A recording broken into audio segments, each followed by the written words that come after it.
Voilà mes bien-aimés, c'est la suite encore et je vais continuer, je vais faire la lecture biblique. Si elle est séparée, qu'elle demeure sans se marier ou qu'elle se réconcilie avec son mari et que le mari ne répudie point sa femme. C'est clair. Si vous êtes marié, il est interdit bibliquement par Dieu de se séparer.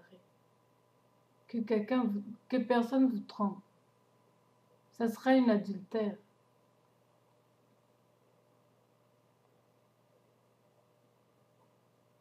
Aux autres, ce n'est pas le Seigneur, c'est moi qui le dis. Si un frère a une femme non croyante et qu'elle consente à habiter avec lui, qu'il ne la répudie point.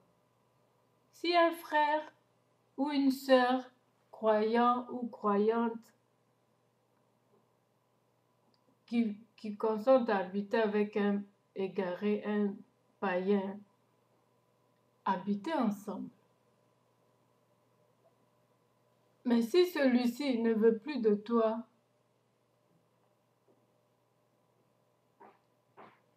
il est libre de partir parce qu'il est encore égaré. Toutes les mauvaises œuvres lui appartiennent encore, mais pas vous. Donc le divorce ne doit pas provenir de vous. Vous devez montrer les bonnes œuvres. Qui sait, peut-être que vous pouvez le gagner dans le Seigneur. Que seul Dieu. C'est pourquoi on demande toujours de prier, demander la volonté de Dieu. Et si c'est dans la volonté de Dieu qu'il soit païen au départ, il viendra certainement. Ou elle viendra certainement. Mais si ce n'est pas dans la volonté de Dieu, vous ne savez pas. Donc, essayez de votre mieux de lui montrer vos œuvres, contraires à ceux de la personne. Peut-être qu'il viendra au Seigneur. Mais ce n'est pas sûr.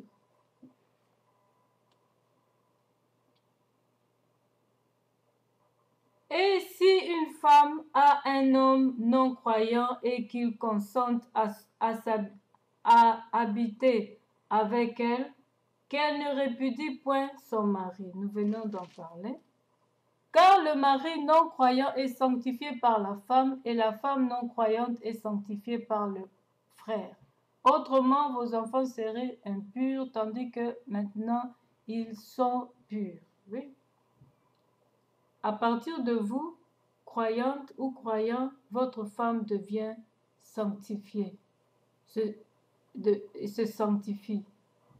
Et le mari, tout comme le mari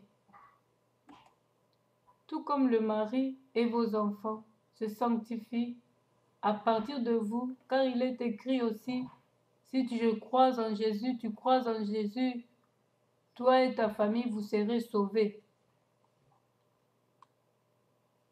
Donc, ils seront sauvés. Si vous avez la foi et vous vous comportez digne, parce que les non-croyants, c'est comme ça qu'on les gagne dans le Seigneur. Si le non-croyant se sépare, qui se sépare, le frère ou la sœur ne sont pas liés dans ce cas-là.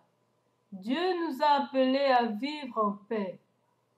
Dieu nous a appelés à vivre en paix. Si il est non-croyant, il ne veut plus de vous, laissez-le partir. Vous restez en paix et lui part avec ses tourments parce que c'est un égaré. C'est dommage pour la personne parce qu'il n'a pas voulu se repentir avec vous, à travers vous. Mais continuez à prier pour la personne quand même, parce que ce n'est pas un hasard que vous avez été ensemble. Que ça soit votre sujet de prière, mais pas pour qu'il redevienne votre mari, mais pour qu'il puisse recevoir Christ dans sa vie un jour. Et si c'est dans la volonté de Dieu encore, que vous puissiez vous revoir et reprendre, tout en étant tous les deux dans le Seigneur, gloire à Dieu, si c'est la volonté de Dieu. Si ce n'est pas la volonté de Dieu, vous priez tout simplement comme on prie pour toute personne. Parce que si vous êtes intercesseur, c'est comme ça le travail. On ne prie pas parce que celui-là est mon mari ou pour qu'il devienne mon mari. Non, on prie pour que les âmes soient sauvées. Notre but, c'est ça.